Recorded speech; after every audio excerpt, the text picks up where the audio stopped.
Hi, Caroline. Thanks for joining. Hi, Liv. Thank you so much for having me. I'm so excited that we get to sit down and have a formal chat. I know we text and catch up on Instagram, or I am texting you a million texts when I'm making my sourdough bread with all my series of questions. So I'm Oh, happy we thank get to you. carve out a little time to talk, just us. You're one of my favorite follows to see the cooking and the books and just someone I always love seeing what you're up to. Thank you. And for anyone listening, when I was always talking about my sourdough guru or my sourdough person that I needed to talk to or how we got started, this is Caroline. She is the one that helped me get there. I'm really sad to say, like, my sourdough is so dead and gone. I mean, it started to grow mold. It was more black than cream. And so it had to go. So We can I'm going to always probably get need a you new one of more. those We can soon. always get you Yes. more. Endless supplies. So Caroline is the Instagram page, Sweet Caroline's Kitchen, where she shares a lot about baking and her different recipes and the recipes that she makes for her family. And she also is very generous with her time and her knowledge with it because she will also share the recipes, but then also help people like me. When I was learning how to make my sourdough bread, she would send me step by step videos, walk me through every single part of the process. So it's always nice when someone has so much, dedication to what they're actually teaching someone to do. So I really appreciate all the patience. So let's dive into the first few questions. So getting started with just baking in general. So I know you do cook, but I feel like you bake a little bit more. Yes. So could you just talk about kind of why you maybe lean towards one and how you ended up getting into that? I have an incredible sweet tooth. I cannot get enough of cookies and cakes and everything sweet. And I've always liked to cook. I've always liked to bake. But then a couple years ago, my mom, who's now passed, when she was sick, I wanted something to focus on. And there's an Instagram, Cake by Courtney, this woman who does unbelievable cakes. And so she had an online course that was to learn how to bake cakes well. And I thought, my son wasn't quite one yet. And I thought it would be really nice to know how to bake a good cake so I could do his birthday cake every year. So I took her course and I really enjoyed that. And I find baking therapeutic because you just follow the steps. Cooking, it's a little of this, it's a little of that. Do I want more salt? Do I want more oregano? But with baking, it's something that you know what it is. The ingredients should be fairly exact. So I really like the process and the routine of baking and then the end results, obviously. That makes sense. That's probably why I don't bake as much because I'm like, all right, I have all the ingredients. Let me just wing this. Mhm. Okay, so when you also mentioned that it was therapeutic, I feel like that's how I like to cook and I like to read my books because it's truly an escape. And I feel that's where like a hobby becomes kind of like a passion because you don't think of it as a chore or something that you need to carve out specific time for. Yes. I've always been somebody who had one main thing going on, but I like to have other activities. When I was in college, I cheered. When I was working in New York, my first few years out of college, I still coached cheer at the college I had gone to because I like having something that isn't as high stakes as your full-time job or, right now raising my son and running our house. It's nice to have something that is just for you that if you mess up or it doesn't work out, it's not a big deal, but it's still something that is just if you succeed at it, it's only for yourself. Right. And there is a lot of pride behind that. So I can imagine I see all of your things and I'm like, if I could just make one of these, I would be really proud of myself. Um, so that's how you got to having a knack for baking specifically. Now, a lot of people, including myself, try a bunch of things to have an escapism of some sort, but you're actually really good at yours. A lot of the ones I've done, like I always want to be good at tennis, but I just really am so terrible. So not every hobby you're great at. So when did you finally realize that, like, wow, I'm actually good at this? So we have a few friends who I would make cookies or a cake if we were going over for dinner.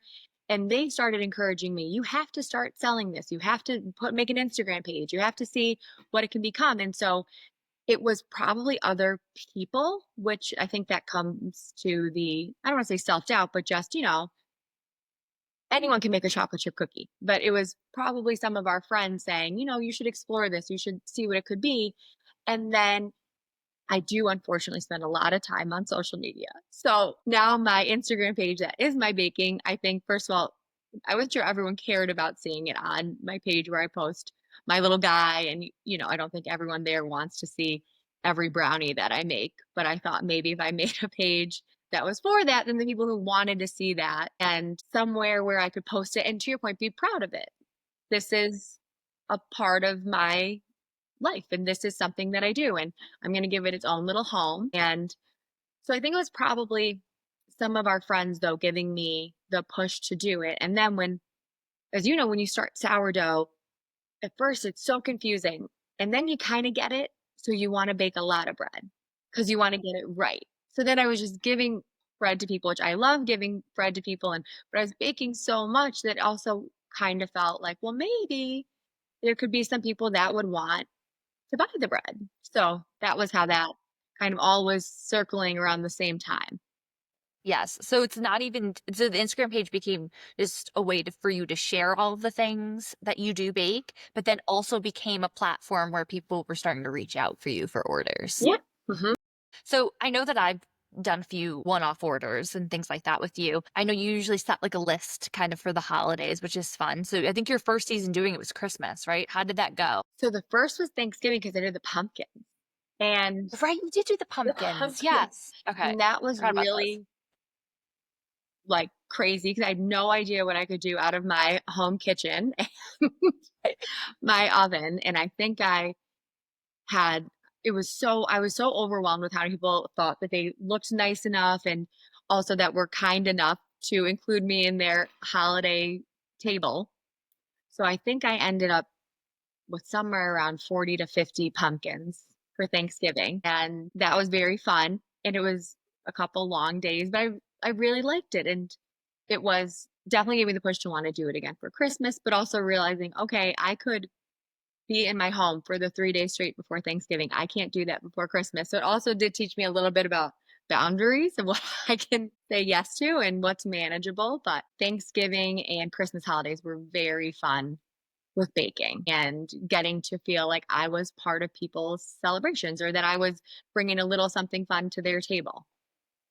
No, I think that's so fun. I think that it does probably teach you the time management for sure because you're always like, I could do it. Yeah. And if anyone listening does not know the process for sourdough, it is a process. So it's not like you could bake cookies, pop them in the oven, and they're ready to go. There's a process. So to even, I remember thinking of you during the holidays, I'm like, how is she proofing all of them? Where are they going? Was the oven because you have to cook them in the Dutch ovens, Right, especially with a gas, not to get too into it, but you could do an open bake, but it only really works with an electric oven. I have a gas oven. So right. I can only fit two of the Dutch ovens in my oven. I did come up with a hack though when I did the Ooh. hearts for Valentine's Day that I did a pizza stone on the bottom shelf. So I could do two in my Dutch ovens for the first bake with the lids on. And then once they were lids off, I could pop them on my pizza stone that was still high enough to temperature. So that actually, it's just you Little hack. figure things out as you go along. I mean, Valentine's Day was so much easier for me than Thanksgiving because I thought, why don't I just try finishing it off on the pizza stone? Right, and even too, like, the shape of the pumpkin had, like, Yeah. so much more of an intricate shape, you Yes. the heart seems like it might be a little The bit heart easier, was not saying it's simpler. easy by any means, yes. So you do take those holiday orders. I Mhm. know I did message you about, like, a one-off order to help with, like, some Christmas gift that I wanted to have fresh bread with, like, what do you prefer? Do you prefer, like, the holiday orders, or do you like those one-off I situations? think the one-offs are nice because I'm baking all the time. So it's nice to have something, on a Tuesday or somebody asks for something and I think, oh, that actually sounds good. I'm gonna make it for my family too. Or, you know, right now I have 2 days of the week that I have people that I bake their bread every week for them. So I do, So nice. yeah, which has been very nice. And I think that's another big thing with the sourdough is it's an easy thing to change in your home to eat a touch. I don't even know if cleaner is the right word because it's bread, but just less ingredients. Just to simplify one of the items that you're eating every day. Right, absolutely. It actually it's pretty even with the true sourdough and the sandwich bread Because I think also with families, with kids, the sandwich bread has so much stuff in it if you buy it at the grocery store. Mine is butter, flour, salt, water, honey, and sourdough starter. And that's it. So there's no sugar in it, no preservatives. So I think that might be one of my favorite things actually is the weekly orders because I feel like, wow, I'm really doing something to bring a little delicious, but like I said, simpler version of a food than what you get at the grocery store. And it's nice Yeah. to see those people every week and hear how they're liking it. And the week they want an extra loaf or something. So, Right, right. I love it. It's like a bread subscription. yes. Yes, that's very cool. I like that. I'm all about subscriptions. I have like just about I'm sure my husband could attest that, maybe too many. So I Oh, might no, not be able to get the brown one absolutely. just yet. I might have to knock a few off before I can add that one in. But no, I love that. Kitchen and baking, some of your favorite things. I have a few questions too that I'm curious about. I think everyone else will wonder too. I know specifically for baking, I have a ton of cookbooks and I have some too that you probably, you just always go to. I know that you mentioned you had a class for learning how to bake cakes. Are there any they like cookbooks or resources that you just always go to and So, trust? for desserts and to get the base of something that I'm going to make, because by now, most of what I make, I've started with one person's recipe, but I've tweaked it to my own. But somebody who I think does just an excellent job of she has the cookbooks and Instagram page and the course I took, it's Cake by Courtney. And Okay. she has her newest cookbook or most recent one, I believe, is Bake by Courtney.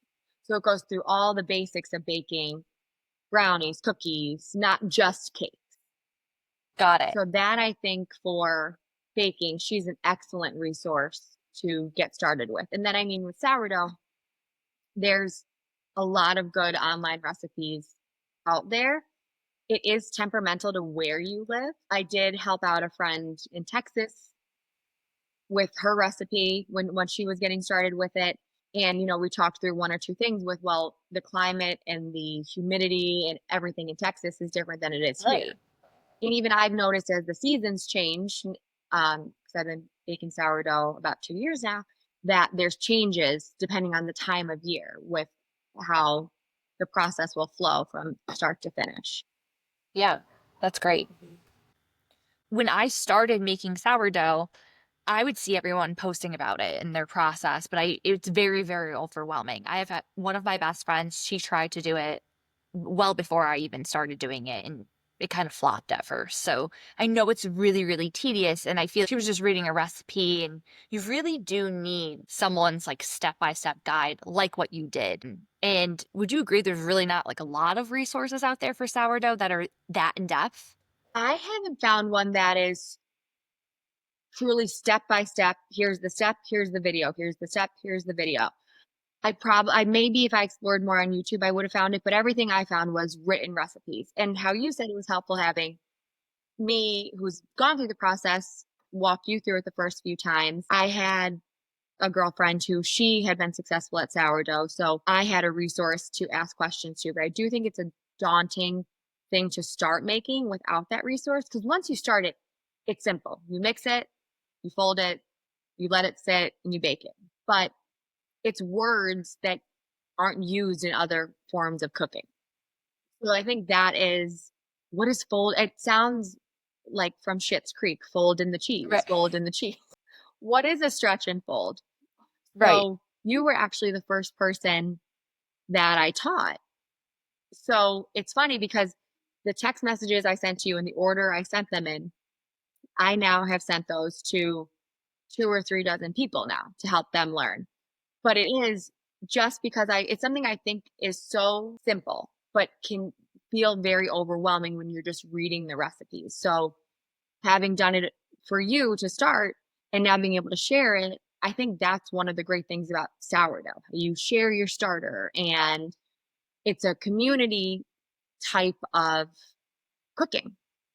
And it Right. really can be even more so when you do this step by step and you walk someone through the process. So I love helping people out and getting people started on their own sourdough journey.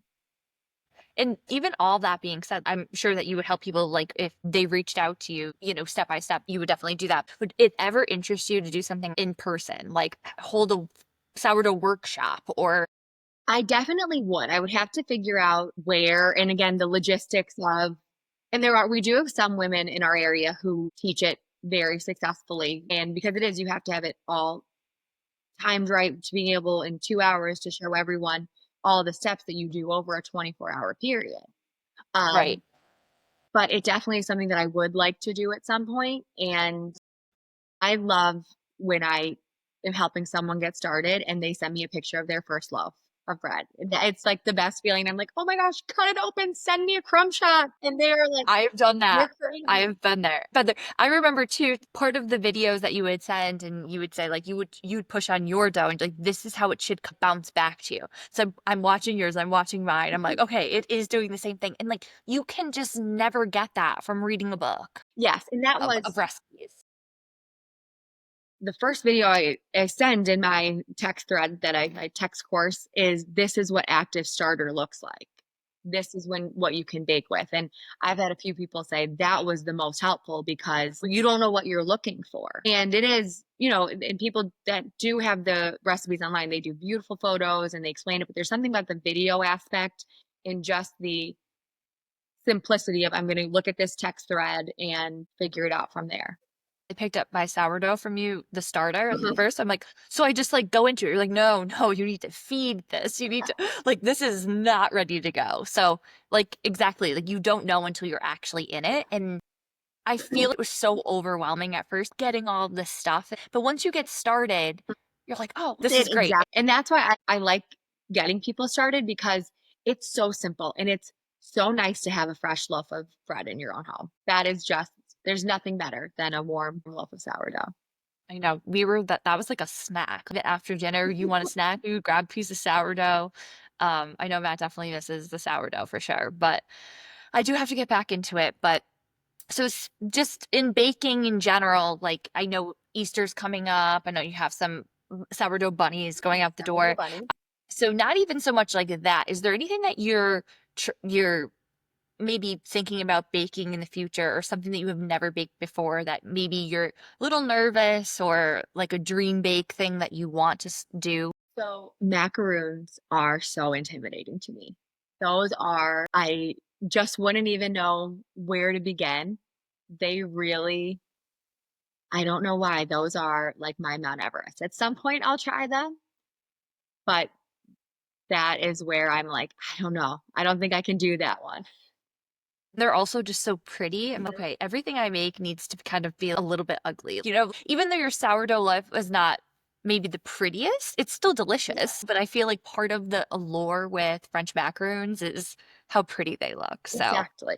that is something I will definitely never be baking. So I will be purchasing those from you Well, when you we'll see. so That's I keep thinking I really want to try those out, but we'll see if I get there. And then I have thought about getting more into cinnamon rolls. I've done the sourdough cinnamon rolls a few times now, but getting a little bit more into those would be fun. any baking trends or maybe even food trends, things like that, that you're totally over? Like you think it's kind of oversaturated in on Instagram, you see it all over the place and you're like, it's not worth the hype. This just was said on a podcast that I listened to, The Toast. I think you listened to it as well. Yes, yes. But the 3 ingredient bagel, that they were hitting the nail Yes. on the head with that. It is like, first of all, you are not in our baking world when you bake those yogurt bagels. Like, stop it. Nothing is three ingredients. There's we Just that's not a recipe. eat a real bagel. Right, exactly. So that would be No. one. And then I don't think anything else is oversaturated. I mean, I could watch people ice cookies all day with that, the flood icing and everything, that attention to detail and what people create is just so soothing to watch and an unbelievable level of talent. I love watching even cooking videos Mhm. too. There's one weekend where I just watched master classes with Gordon Ramsay and just knife skills. There's something so therapeutic about this, even though, we are learning how to cut with Yeah. knives, but it's very therapeutic. I know we both started watching, and I've already finished. I think by the time I texted you, you were already done with Meghan Markle's new TV show. I went through that I texted embarrassingly you. fast. I was like, "Did you watch it? I'm just starting." You're like, "I'm done." Like, "Oh, wow. I was like, Okay." I'm not gonna say one word because I have so many thoughts. Yes, I know. That's what we were like, we have to wait. And we, at that point, we had knew we were doing the podcast together. We're totally going to wait Mhm. just to get our true raw thoughts of what we thought. So interested to hear. We had a few things that we definitely want to touch on, but interested to see how your overall thoughts were. I thought that there were things that it made me want to try. I've done her honey cake with the raspberry in the middle. That was very good. We really enjoyed that. I think we both made a version of her one pot pasta. That was good, but I think when she said she's sending it with her kids to school, maybe, but I don't know what child is taking pasta with vegetables, and God bless if they are. Right. But those little Yeah. things. I mean, I think that she had some really interesting guests on. I think that it's just such an aspirational lifestyle. Her clothes were great, but I don't know really if it all was, I don't want to say not genuine because that sounds harsh, but there was one or two little things that I thought, wow, your kids, my kid needs to spend more time with yours. They're eating crudité every day. No.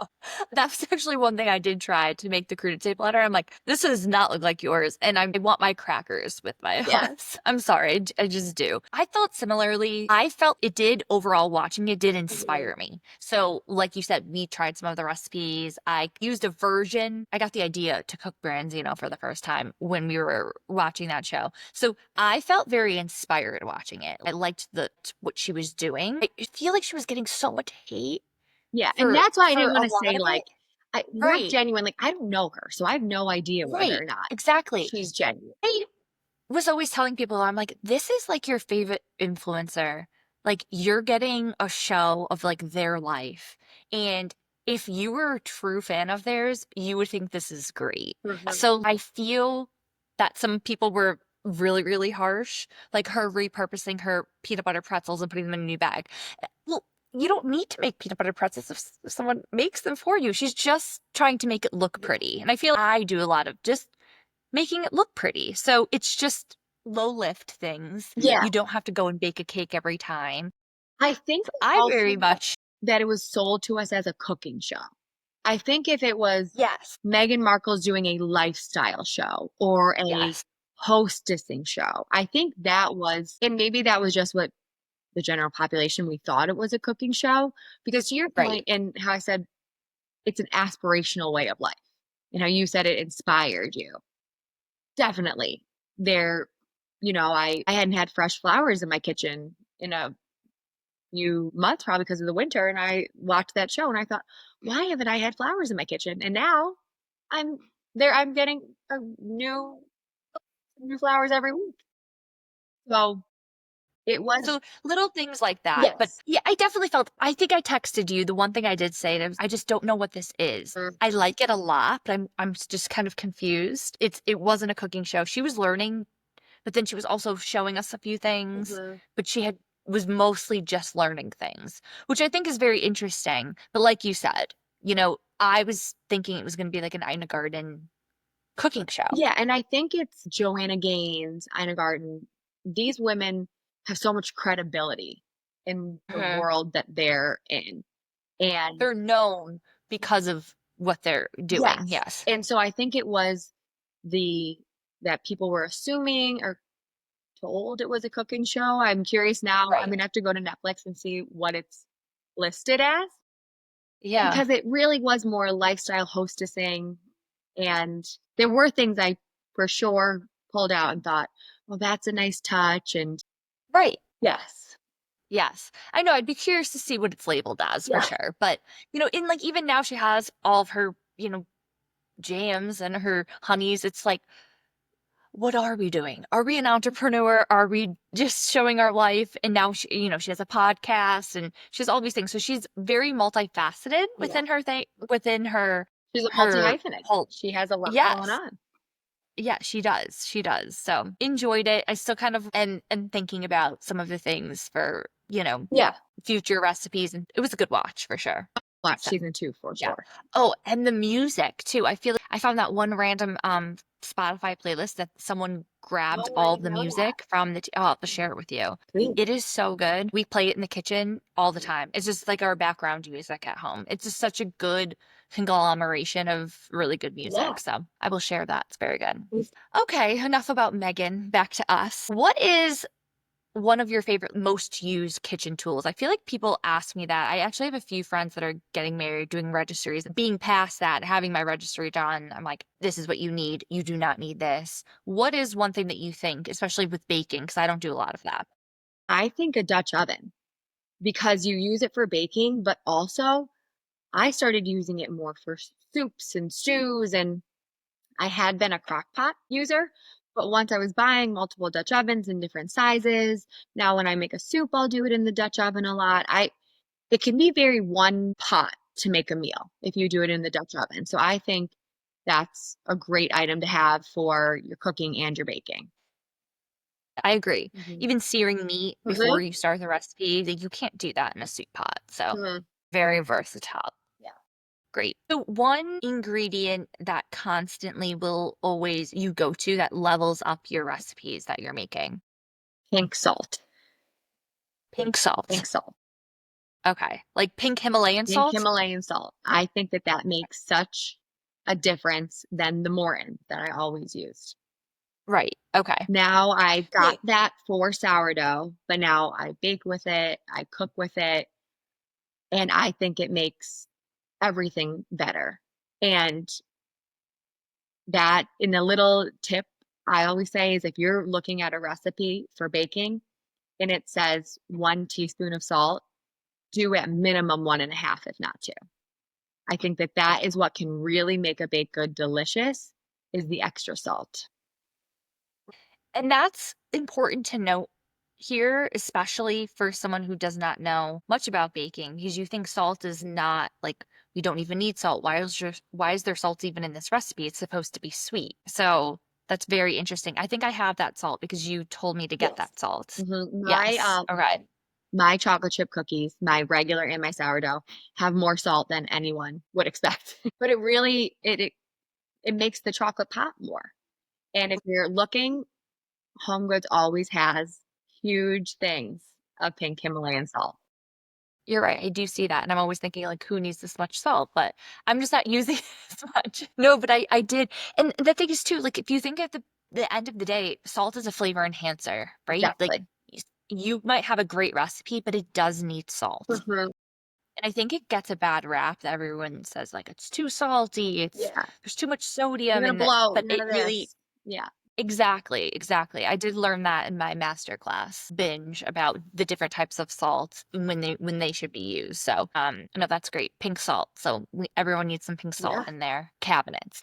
When you have people over or you're hosting dinner party, I'm sure you even have some of your friends that will say like, "Hey, I'm having friends over for dinner. What should I make?" Or more importantly, what should I bake? Mhm. What would be your go-to baking recipe in a pinch or like just your foolproof one? So a bundt cake makes such an impact and it's so easy.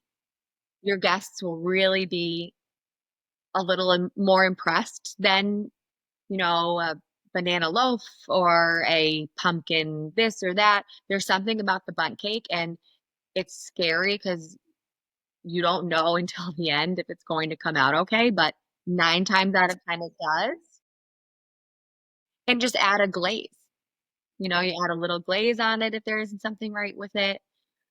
If there's a crack or something, you could do a quick powdered sugar, milk, and vanilla and put it on top of anything, and it's delicious, but I think a bundt cake really makes an impact. Do not have a bundt pan, so I'm gonna need to get one. They always have those beautiful ones at Williams-Sonoma. I know, the chrome, they're, like, stunning. Right. So beautiful. So I will have to do that. Any specific recipe that you always go to, or do you just change it up? Seasonally, that's, in the fall from that cake by Courtney, she had a delicious apple cider donut bundt cake that I made a few times. And then I'll do like right now I would do a lemon and blueberry, something like that through the summer. You could put any cake in a bun pan and it just makes an impact. I was just gonna ask that. So it's just a cake recipe that you love, you could put in the Bundt. Yes. Okay. Okay. I do. I mean, as somebody like a person who's truly educated in baking might be like horrified at me saying that, but I believe anything can become a bun cake. Right, right. No. That's important to know. That's what I'm always saying too. Is these recipes that I share, I'm like, listen, like, I didn't even use this, or I don't think that that's important. One of my favorite recipes ever is chicken mirabella, and I know that you have had that many a times. The recipe is, marinate it the night before, put it in the refrigerator. It needs 24 hours. I put it all in one pan, pop it in the oven, and an hour and a half later, I'm consuming it. Delicious. And it is so good. So I do not mean to, talk down on them. It is very good when you do it that way, Mhm. but you don't need to. You definitely don't need to. Yeah. So if you were not baking Mhm. and, baking for the whole county, really, what is something that you wish you can do or like add to your plate? Maybe a hobby that you've always wanted to try. I really want to have cut flowers. I think that's what you call it when you have flowers outside that you can cut to bring inside. So that is one of my goals for the spring/summer to have some sort of flowers outside that I can cut myself and put them in a vase. And so we'll see. I did have a flower bed built in my backyard. So we're going to see if I can make something happen. So that's exciting. So you're going to do flowers. Are you also going to do herbs or anything like that? Or are you just doing flowers? I think this year I'm just going to do flowers, but I might do herbs. But I feel like I'd want to research that more because it would lead into my cooking and baking. Whereas the flowers, it feels very, if they don't bloom, I'm not super upset. And I feel like easier maintenance. Like at the end of the day, you can cut them and put them in your house. But if you're not using your cucumbers, you feel like you're letting Yeah. down Yeah. the farm, So Yeah. I love that. I wish I had some space for that, but it's exciting because we'll have some Books and Bolognese has some flower tips coming from a podcast very soon. So we'll be able to help Cannot you out wait there. to So get all of those yes. tips. Yes, yes. So very fun, unique, and very similar to that, like our conversation today. I think a lot of people will take away, just how easy things can be. Just because you don't know how right now doesn't mean that they always are really hard. So one thing that everyone can take away before we end, is there something that people can very easily bake that is not just a store-bought recipe. Like my extent of baking is like I will make chocolate chip cookies, like if I a banana loaf when my bananas are overripe. I think a banana bread is simple. Also think, I don't know if you're familiar with baker's chocolate. It's a Yes. block of chocolate. There is a baker's one bowl brownie recipe. And it is so simple, truly one bowl. And my grandmother used to make them.